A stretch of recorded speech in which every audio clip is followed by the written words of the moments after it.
Hello प्रिय विद्यार्थियों, मैं रामचंद्र बेनीवाल। आज के इस वीडियो में हम बात करेंगे आरबीएससी 12th मैथ्स पेपर 2020 जो कल की दिनांक 18 जून 2020 को संपन्न हो गया है। इस वीडियो में हम बात करेंगे कि पेपर कैसा था, गत वर्षों की तुलना में पेपर का लेवल कैसा था, हमारे पेपर एनालिसिस में से कितने क्वेश्चन आए, ये सब बात मैं आज करने वाला हूँ। देखिए, अगर बात करें पेपर कैसा था तो पेपर में गत वर्षों की तुलना में बिल्कुल फेर बदल किया हुआ था। कोई निश्चित नहीं था कि कौन सा क्वेश्चन कौन से चैप्टर में से आ रहा है। नंबरों का डिस्ट्रीब्यूट भी कई चैप्टरों में सही नहीं था और जो 6 नंबर के क्वेश्चन आने वाले थे वो 2-2 नंबरों में डाल रखे थे और जो 2-2 नंबर के क्वेश्चन थे वो 6-6 में डाल रखे थे। और पेपर के लेवल की बात करें तो पेपर का लेवल थोड़ा सा कठिन था गत वर्षों की तुलना में। वो कठिन इसलिए हो गया क्योंकि क्वेश्चनों में फेरबदल किया हुआ था और पेपर में ऑप्शनल नाम की कोई चीज नहीं थी। कोई भी क्वेश्चन अथवा में नहीं था। और अब बात करें हमारे पेपर में एनालिसिस में से कितने क्वेश्चन आए तो हमारे पेपर एनालिसिस में से 30 में से 27 क्वेश्चन आए हैं। इस बात की मुझे बहुत खुशी है। हालांकि 2018 में मेरे पेपर एनालिसिस में से 29 प्रश्न आए थे। इस बार क्वेश्चनों की फेरबदली वजह से 1-2 प्रश्न कम रह गए, फिर भी 30 में से 27 प्रश्न आना मेरे लिए बहुत खुशी की बात है। अब मैं आपको 1 से लेकर 30 तक प्रत्येक प्रश्न को बताऊंगा कि मेरा जो एपीए पहला प्रश्न है इस क्वेश्चन पेपर का कितना प्रश्न है, क्योंकि इसका क्वेश्चनों का क्रम बिल्कुल चेंज किया हुआ है। चलिए शुरू करता हूं मैं पहले क्वेश्चन से। पहला क्वेश्चन वही था जो मेरा पहला क्वेश्चन था और जो मैंने बताया वही प्रश्न आया है। और दूसरा प्रश्न वही एक छोटा सा क्वेश्चन है और इसके लिए मैंने क्वेश्चन संख्या 16 में tan inverse x plus tan inverse y का फॉर्मूला दे रखा है, ठीक है। और वहाँ से भी आप, क्योंकि वो 16 सवाल कर सकते हो तो ये भी कर सकते हो, बाकी इसमें कोई दिक्कत नहीं हो सकती, छोटा सा सवाल है। और तीसरा क्वेश्चन जो मैंने दिया है वही आया है समान मैट्रिक्स का। चौथा क्वेश्चन के लिए मैंने इतनी बात की थी, एक तो सहरे की बात की थी, वो भी आ गया है क्वेश्चन संख्या 8 में। और एक बात की थी मैंने व्युत्क्रमणीय मैट्रिक्स की। मैंने कहा था व्युत्क्रमणीय मैट्रिक्स देके आपको कहेगा कि इस अज्ञात राशि का मान बताओ, लेकिन इतना कष्ट आपको दिया ही नहीं। इसने पूछ लिया कि व्युत्क्रमणीय और अव्युत्क्रमणीय में क्या फर्क है, इनके परिभाषा बस लिख दो इसकी बस, ठीक है। तो आपको नॉट इक्वल टू 0 और इक्वल टू 0 पर दोनों को बताना था, बस इतनी सी बात थी। क्वेश्चन संख्या 5वां, ये जो प्रश्न है ये मैंने क्वेश्चन संख्या जब 19वां 20वां करवा रहा था उस टाइम मैंने लिखा था एक फलन ऑफ एक्स बराबर लिखा था tan inverse sin x plus cos x, और उसको अंडरलाइन करके कहा था कि इसकी जगह कोई दूसरा फलन आ जाए तो आपको कोई दिक्कत थोड़ी होगी। लेकिन इसमें तो एकदम छोटा सा फलन आया है x² माइनस एक्स प्लस 1, तो इसको आप डैश x करेंगे तो 2x माइनस 1, इसका तो ये तो बहुत भारी भरकम है, इसकी तुलना में तो ये कुछ भी नहीं है, ठीक है। और वर्धमान की कंडीशन आपको अगर आप निकाल रहे हो तो उसमें ह्रासमान की कंडीशन भी चाहिए होती है, क्योंकि ह्रासमान कंडीशन नहीं पता तो वर्धमान की कैसे पता करोगे, ठीक है ना। इसलिए इसमें वर्धमान और ह्रासमान आपको बताना है कि इसमें वर्धमान भी नहीं है और ह्रासमान भी नहीं है, ठीक है। ये क्वेश्चन बिल्कुल सरल है, इस पर ही आधारित है। क्वेश्चन संख्या जो छठा है वो मेरा 5वां पर दे रखा है कि एक छोटा समाकलन आता है और बिल्कुल ही इजी है, 1 माइनस साइन एक्स की ऊपर नीचे गुणा करा के इसको बिल्कुल सरल सा करना। क्वेश्चन संख्या 7वां आया है। जब मैं छठा और 7वां क्वेश्चन बता रहा था उसमें मैंने बताया था कि ए और बी का जो सदिश प्रोडक्ट है, सदिश गुणा है, वो एक 2020 एग्जाम के लिए बहुत ही मस्ट रहेगा और वही क्वेश्चन आया है। क्वेश्चन संख्या 8वां सहरे का बताया था और मैंने कहा था 2020 के लिए बहुत इंपॉर्टेंट रहेगा और वही क्वेश्चन आया है। क्वेश्चन संख्या 9 के लिए इसने पूछा सुसंगत हल।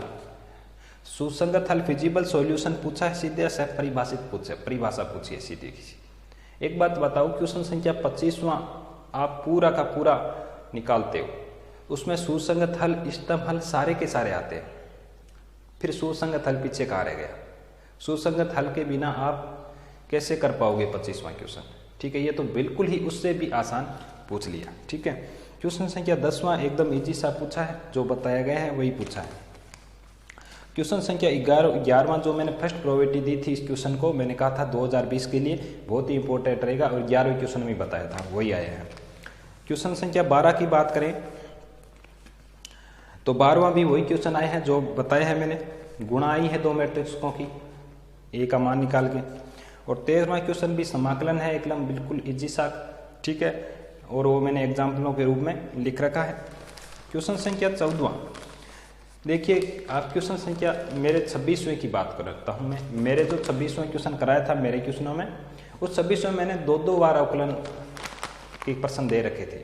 जब आप दो बार अवकलन कर सकते हो तो एक बार नहीं कर सकते, क्योंकि ये तो 2 के हिसाब से, 2 नंबर के हिसाब से क्वेश्चन आया तो एक बार ये अवकलन पूछेगा, और मैंने उस क्वेश्चन को 6 नंबर के हिसाब से लिख रखा था, इसलिए मैंने 2 बार अवकलन पूछा था उसका, इसलिए ये बिल्कुल ही इजी है। y बराबर log x प्लस वाई लिख के होल स्क्वायर करके दोनों तरफ बिल्कुल सा इजी है, 4-5 स्टेप में उत्तर आ जाता है।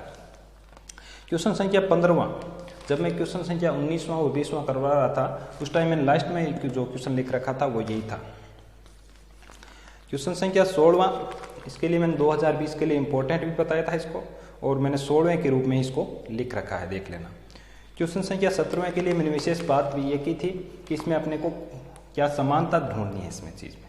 ठीक है, इसमें 2-3 मिनट इस क्वेश्चन पर बात भी की थी मैंने, और इसमें क्या करना है, आपको एक एक लाना है और फिर क्या करना है, 0-0 लाना है, किन्हीं दो अवयवों को 0 बना देना और फिर आप इसको हल कर लेना। बिल्कुल आसान सा सवाल था। क्वेश्चन संख्या 18 को मैंने जो बताया है वही आया है, अवयव सिद्धांत द्वारा इसका हल करना है। क्वेश्चन संख्या 19वां की बात करें तो ये थोड़ा सा पेपर से मैंने नहीं बताया, पेपर से आउट बताया। वैसे देखे जाए तो ये समाकलन का क्वेश्चन है।